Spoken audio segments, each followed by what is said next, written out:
Est-ce qu'après le naufrage de Justice League, Aquaman sera le héros qui arrivera à faire sortir la tête de l'eau du DC Extended Universe, ou est-ce qu'il sera celui qui va le faire définitivement couler? Promis, j'arrête les jeux de mots pourris sur l'eau. Bonjour à tous, je suis Critique Masqué, bienvenue dans cette critique à chaud de Aquaman, le dernier film adapté d'un comics DC, donc voilà. On est encore dans le DC Extended Universe, enfin ce qu'il en reste. J'ai fait une vidéo au sujet, moi je pense qu'il est quasiment sur sa fin. Et donc Aquaman, écoutez, qu'est-ce que j'en pense? Évidemment, ma critique sera divisée en plusieurs parties. Il y aura une partie qui est la première, qui sera donc sans spoiler avec un avis général, et après on va détailler quelques aspects du film. Et on commence tout de suite donc avec la partie avis général sans spoiler. Vous avez vu sur ma miniature, j'ai mis un gros pot pourri. Alors là, vous vous dites, putain, il va flinguer le film, ça va être tout pourri. Alors non, en fait, un pot pourri, c'est un assemblage de plein de choses assez diverses qui finissent par générer quelque chose qui sont plutôt bons. Et c'est exactement ce qu'est Aquaman. Donc Aquaman, c'est un film qui va tirer ses influences de plein d'horizons diverses et super variés. Donc ça va aller de Indiana Jones, au Seigneur des Anneaux avec Star Wars, enfin vraiment tu vas voir un film de 2h20 qui va te faire voyager dans plein de styles filmiques différents, mais surtout, au-delà d'être un film de super-héros, Aquaman est un vrai film d'aventure. Un film d'aventure épique et grandiose, on est vraiment dans une fresque mythologique, on est à deux doigts d'être dans de l'heroic fantasy ou dans du space opéra, sauf que ça se passe sous l'eau donc c'est pas dans l'espace évidemment. On est très très loin du film de super-héros bateau avec un mec qui a des pouvoirs, qui découvre ses pouvoirs ou pas, on n'est pas dans une origin story non plus parce que Aquaman a déjà ses pouvoirs, mais à la fois on raconte quand même l'origine d'Aquaman en tant que roi d'Atlande, donc voilà, c'est un film que je trouve assez généreux surtout, c'est peut-être ça l'élément principal du film, c'est que c'est hyper généreux. Le film ne s'arrête jamais le temps donné, quoi. C'est vraiment, tu as l'impression de voir 5 films en un. Tellement tu enchaînes les péripéties, tu enchaînes les événements, tu enchaînes les aventures, et t'es transporté de différents univers, de différents mondes, de différentes mythologies,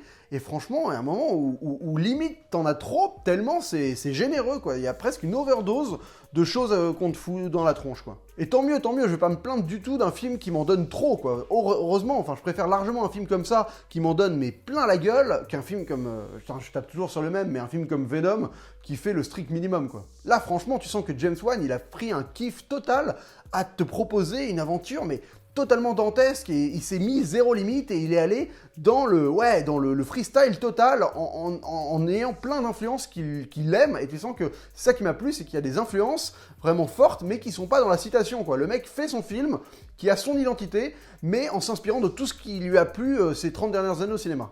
Voire même plus, parce qu'il y a vraiment des influences qui, à mon avis, sont assez anciennes. Et en plus de ça, James Wan, à la barre, c'est loin d'être un pimpin, honnêtement, il a un style qui est très visible, très ostentatoire, il fait des plans séquences assez bien rythmés, très virtuoses. Alors oui, il y a peut-être un côté trop numérique, ça peut décontenancer visuellement, parce que, voilà, il y a des séquences sous l'eau, par exemple, beaucoup, et fatalement, t'as l'impression d'être dans un monde, peut-être une cinématique de jeu vidéo par moment, donc c'est un peu déstabilisant, mais tu sens qu'il se fait plaisir aussi avec sa mise en scène. C'est un film où, en fait, tu vois un réal qui adapte un héros qui, à la base, ne passionne pas forcément, j'ai l'impression, mais qui se dit, qu'est-ce que je peux faire de plus cool, de plus épique avec ce héros-là, avec le matériel que j'ai, et il y va, mais il va foutre les potards à 11, quoi. Vraiment, là, vraiment, il le met à donf, quoi. On ressort un film qui est peut-être pas parfait, mais qui est tellement rempli de choses que, honnêtement, j'ai envie de le revoir, quoi. Déjà, c'est rare, un film de DC où je ressors et je me dis, putain, j'ai trop envie de le revoir.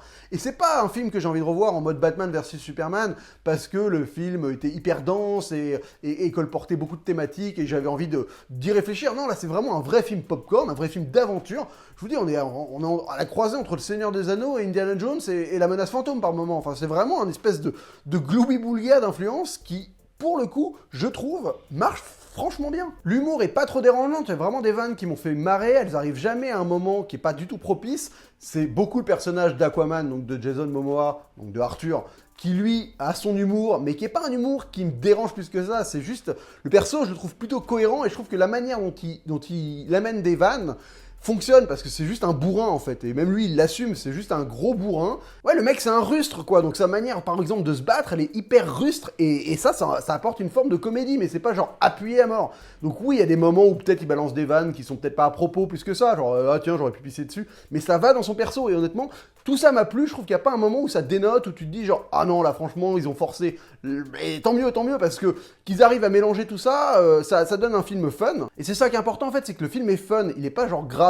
C'est un film qui est fun, qui est divertissant, qui est un film d'aventure et qui renoue un peu avec l'aventure comme on l'avait dans les grands films qu'on avait tous aimés quand on était un peu gosse, quoi. Honnêtement, c'est vraiment Ouais, c'est peut-être un... Ça faisait longtemps que j'avais pas vu un film d'aventure comme ça, un film d'aventure, quoi. Parce que c'est plus un genre qui est tant présent que ça au cinéma, finalement, l'aventure. Des films comme Jurassic World, qui devraient être des films d'aventure, le sont pas vraiment. Tous les films de Marvel sont pas du tout des films d'aventure. L'aventure, au sens épique, c'est pas un genre qui est hyper présent, malheureusement, alors que ça devrait, quoi. Et là, franchement, ça m'a rappelé les belles heures du Seigneur des Anneaux, quoi. Toute proportion gardée, mais vraiment, ça a cette vibe-là, cette ambition-là, en tout cas. Donc vraiment... Aquaman, grosse surprise. Je trouve ça encore une fois très bien qu'ils aient pas essayé de connecter avec le DC Extended Universe. C'est vraiment un film solo où on s'attarde sur une mythologie, un héros, et franchement, bah, c'était royal. Donc c'est tout pour mon avis sans spoiler. Vous avez vu, il est très positif. Maintenant, on va déconstruire un peu le film et parler de certaines facettes du film. Les influences. Comme je vous le disais, c'est un film qui est vraiment bourré d'influences. Et pendant la séance, j'étais avec David de Film Talker et avec Clapman. Et il y a plein de moments où on s'est regardé, on se disait, putain, mais là, on a l'impression d'être dans ce film-là, quoi. Et ça a été hyper large en termes de spec. C'est-à-dire qu'il y a un moment, on a sorti une phrase d'Indiana Jones parce qu'on a l'impression d'être dans Indiana Jones. Après, on a l'impression d'être dans le Seigneur des Anneaux. À un moment, j'ai eu l'impression d'être dans Harry Potter 6, là, quand ils descendent avec cette torche, avec tous les monstres qui leur tournent autour. J'ai l'impression d'être dans la caverne de Harry Potter 6. À la fin, j'avais l'impression d'être dans Avatar, dans la menace fantôme chez les Gungans à un moment. À un moment, j'ai l'impression de regarder Karate Kid, avec cette espèce de coup qu'il fait au début et à la fin. Dans Tintin de Spielberg aussi, dans Jurassic Park, dans Dragon 2. Enfin, vous voyez, il y a vraiment énormément de films comme ça qui sont venus traverser ma tête pendant que je visionnais ce film-là. Et c'était grandiose, parce que c'est pas genre de la citation en mode « Regardez, vous avez aimé ce film, je vous fais une séquence qui vous y fait penser. » Non, c'est juste que le mec a été brassé de tous ces films qui sont hyper qui ont beaucoup d'influence, quoi. Des films qui vraiment te transportent dans des univers, qui t'embarquent dans des aventures. Même les Goonies, quoi. Les Goonies, ça m'a fait penser aux Goonies, bordel. Et il te les retranscrit dans un film somme, où vraiment il s'amuse avec tout ça, et il essaye de faire son film qui rentrerait un peu dans cette legacy-là, quoi. Et pour ça, Wan, je lui dis bravo, parce que il est pas tombé dans le piège de faire un film en mode ouais années 80, surfer sur la nostalgie, pas du tout. Il a vraiment fait un film qui est hyper actuel et qui s'inscrit dans l'univers dans lequel il est supposé s'inscrire, dans l'époque dans laquelle il est supposé s'inscrire, et à la fois, il colporte tout un imaginaire que les cinéphiles ont avec eux, parce que c'est ce qui leur a fait grandir en tant que cinéphile. Et donc franchement, j'ai été aux anges, j'ai kiffé ma race là-dessus, et j'ai hâte de le revoir. Vraiment, j'ai envie de me replonger et de faire des comparatifs avec tous les films que j'aime, qui sont à la fois cités et référencé dans ce film. La mise en scène. Il n'y a pas à dire, James Wan, il a un style très à lui, et il avait déjà prouvé dans Fast and Furious 7, par exemple, qui est un film qui a des moments visuels assez dingues. Et là, dans Aquaman, il se fait, mais encore une fois, super plaisir. Moi, ce qui m'a le plus plu dans le film, ce sont les transitions. Il arrête pas de te faire des transitions de scène à scène qui sont assez inventives, et ça, c'est le genre de truc qui me plaît, quoi. J'ai l'impression vraiment de retrouver un réalisateur un peu à la manière de Zemeckis ou de Spielberg, qui vraiment s'amuse à essayer de trouver des idées pour donner une espèce de fluidité dans son film. Donc, il y a un exemple qui est par exemple dans la bande-annonce, qui est symptomatique de ce qu'il va utiliser dans le film pour réussir à rendre les transitions hyper fluides. Donc on est dans le salon du père de Aquaman, et on rentre dans une petite boule, vous savez les boules à neige, il y a un phare, et en fait le phare devient une autre séquence où les héros sont en haut du phare. Voilà, c'est ce type de transition qu'il va utiliser quasiment, pas toutes les séquences, mais pas loin, et ça donne une fluidité au film qui, moi, m'a scotché. Au-delà de ça, il se permet des plans-séquences assez dingos, surtout dans les scènes de combat. Voilà, il y a toute une séquence qui a été dans la bande-annonce qu'on a vue, qui dure hyper longtemps dans la bande-annonce. C'était bizarre de nous mettre tout ça dans la bande-annonce, mais comme ça, au moins, je peux vous montrer quelques extraits, où t'as par exemple ce personnage, ce robot-là, enfin, cet Atlan dans une armure, plutôt, pas un robot, excusez-moi, qui défonce donc des murs, et t'es derrière lui, et voilà, tu suis ce moment qui dure vraiment longtemps, quoi. Et après, il y a cette course sur les toits, et la caméra, elle sort du toit, et voilà, t'as l'impression d'être dans le Tintin de Spielberg, quoi. Il y a vraiment ce moment où t'es dans l'aventure, dans le côté épique, et surtout la liberté de la caméra, et ça, c'est James Wan qui arrive parfaitement à faire ça avec sa mise en scène. Alors il y a des fois où peut-être que ça fait un peu beaucoup, j'avoue que la première séquence de baston avec Nicole Kidman qui défonce tout le monde là chez elle, t'es un peu genre wow, qu'est-ce qui se passe? Mais bon, si tu te laisses prendre au côté un peu audacieux et au côté allez vas-y on va vous présenter un film où ça va déménager dans tous les sens, ça va être un peu le bordel et visuellement vous allez en prendre plein les dents, j'aime bien, je trouve que c'est un réal qui s'assume, qui a un style qui est à la fois ostentatoire mais qui reste assez grand public et pas trop pompeux, c'est fun. Encore une fois, c'est le terme de ce film, c'est qu'il est fun. Et ça, moi, j'approuve. Et il y a des moments, franchement, il se permet des trucs. Je trouve qu'en termes de visuel, il va tellement loin et ça fait plaisir. Le baiser de fin entre Aquaman et Mera, là, mais tellement épique. Enfin voilà, émotionnellement, je suis pas plus touché que ça. Les persos m'ont intéressé, mais j'avoue qu'il a pas réussi à me vraiment m'investir émotionnellement dans ce qui se passait. Mais visuellement, le moment d'aller à fond là-dedans, se baiser au milieu de la bataille avec des explosions partout autour et on tourne autour d'eux et t'es là, tu fais what, tu vois, enfin, ça envoie du pâté quoi. Et je trouve que ça c'est fort quoi, d'aller vraiment. Il a mis il a poussé les potards dans sa mise en scène à donf, encore une fois. Et ça, c'est vraiment grandiose. Et moi, j'approuve ce genre de geste. Il a les moyens de faire ce qu'il veut, et il y fait ce qu'il veut, quoi. Et cette fameuse descente vers la fosse, là, elle est... visuellement, c'est un des moments les plus marquants de l'année, je pense qu'il n'y a rien à dire. Avec cette torche rouge, tous ces monstres, et ça s'éloigne au fur et à mesure, et t'as des monstres à plus savoir quoi faire, enfin c'est infini. T'as l'impression d'être ouais, dans la Moria, ou d'être, comme je le disais, en Harry Potter, dans cette caverne. Visuellement, c'est grandiose, quoi. Et il a osé aller là-dedans, quoi, aller dans le épique, dans le mythologique, visuellement, et ça, franchement, mais chapeau, James, chapeau. Et pareil, pour parler d'un dernier petit moment qui montre un peu son audace, cette vague énorme qui arrive, qui est un peu le déclenchement de la guerre, il la filme d'une manière assez particulière, presque anodine. Genre, t'as Aquaman qui conduit la voiture, et d'un coup, il tourne la tête, il y a une énorme vague, il n'y a pas une musique dantesque en mode action, genre, non, non, non, non, non, pas du tout. Je crois que c'est une musique assez sobre, limite douce, et d'un coup, t'as la vague qui arrive, et tu vois, et c'est un truc que j'avais pas vu au cinéma depuis très longtemps, de pas d'un coup te forcer les scènes d'action en te disant que ça va être forcément de l'action, quoi. Non, là c'est vraiment de la destruction, mais à la fois ça raconte autre chose, il y a une forme de destin qui s'y attache, enfin, et je trouve que sa mise en scène, il s'amuse, il varie. Pour moi, il y a peut-être des fautes de goût, mais en tout cas, il y a de l'audace, et moi, l'audace, je récompense toujours par une critique positive. Direction artistique. C'est peut-être le point le plus compliqué à aborder du film, parce que il y a vraiment, comme je disais, un côté cinématique de jeux vidéo. Le fait que les Atlants vivent sous l'eau et que forcément une grande partie du film se déroule sous l'eau, donc dans un monde qui n'a pas été tourné sous l'eau, donc qui utilise énormément de numérique, donne un peu le côté CGI fuckfest du DC Extended Universe, surtout à la fin, avec cette bataille qui est certes hyper généreuse, avec des créatures dans tous les sens, des requins qui vont se battre contre un kraken, avec d'un coup t'as des espèces d'armées de crabes, enfin... T'en prends plein les dents, aussi, clairement, oui, t'en prends plein la gueule, mais t'es un peu dans un combat de créatures numériques.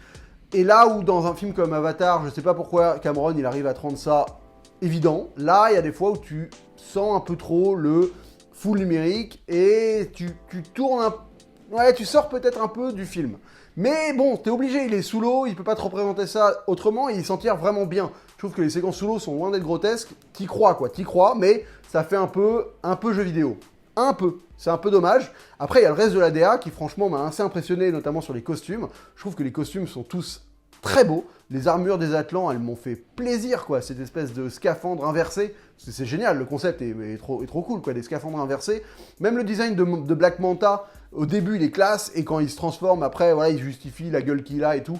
Il arrive à te proposer un personnage qui est très comic books, mais qui te paraît un peu crédible dans l'univers dans lequel il te l'inclut, là. Donc ça m'a fait kiffer aussi. Le look d'Aquaman, il est terrible, il est juste en jean, en mode bas les couilles, comme ça. Et après, ouais, il débarque en Aquaman avec son costume et tout. Et ça a de la gueule, honnêtement, ça a réussi à m'avoir. Et j'aime bien aimer la tenue d'Amber Heard, qui est quand même très sexy. Ça faisait très longtemps que j'avais pas vu une personnage aussi sexy dans un film de super-héros. J'ai l'impression qu'ils avaient un peu baissé le truc, et là ils sont remontés en mode allez, on va te mettre un gros décolleté, vas-y Amber Heard, montre-nous quitter physiquement, on veut te voir à l'image, quoi. J'ai peut-être un peu de choses à redire par contre sur la ville, Atlantis, où visuellement t'as l'impression d'en prendre plein les dents, mais tu comprends pas trop ce que tu regardes. C'est un peu un défaut pour moi, c'est que il te représente quelque chose qui a l'air majestueux, qui a de la gueule, mais tu comprends pas la ville, quoi. Enfin, tu sais pas si tu regardes des boutiques, des habitations, des magasins, tu sais pas vraiment ce que tu regardes. Tu vois des bâtiments lumineux, voilà, il y a tout ce rapport lumineux qui fonctionne plutôt bien, cette autoroute qui te mène à la ville, le portail, mais tu sais pas vraiment comment la ville fonctionne en la regardant, quoi. Il y a un côté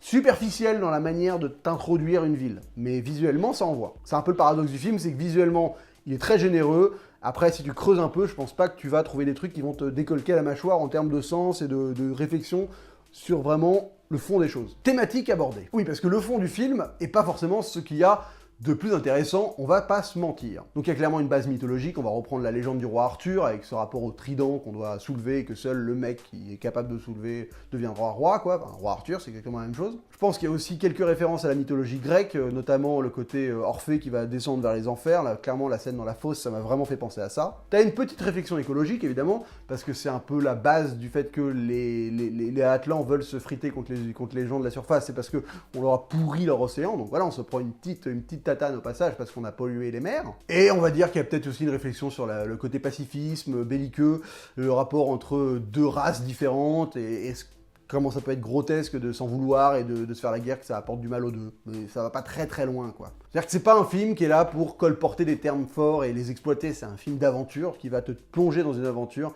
et te faire voyager, et ça va pas vraiment au-delà, à moins que dans les commentaires vous me précisiez le sens caché du film que je n'ai pas trouvé. Donc franchement, c'était très très positif pour moi ce visionnage d'Aquaman, je vous le recommande si vous l'avez pas vu et que vous êtes arrivé jusque-là. Je pense que le DC a peut-être trouvé le réalisateur qui fait du bien, parce que voilà, il est allé à donf, il a exploité à fond son matériel de base, et il m'a fait kiffer, et c'était tout ce qu'il fallait. Donc voilà, c'est tout pour cette vidéo, n'hésitez pas à la liker, à la partager, à me mettre en commentaire ce que vous avez pensé du film, et ce que vous en attendez si vous ne l'avez pas encore vu, et on se retrouve très vite pour une prochaine critique, et d'ici là, bonne toile!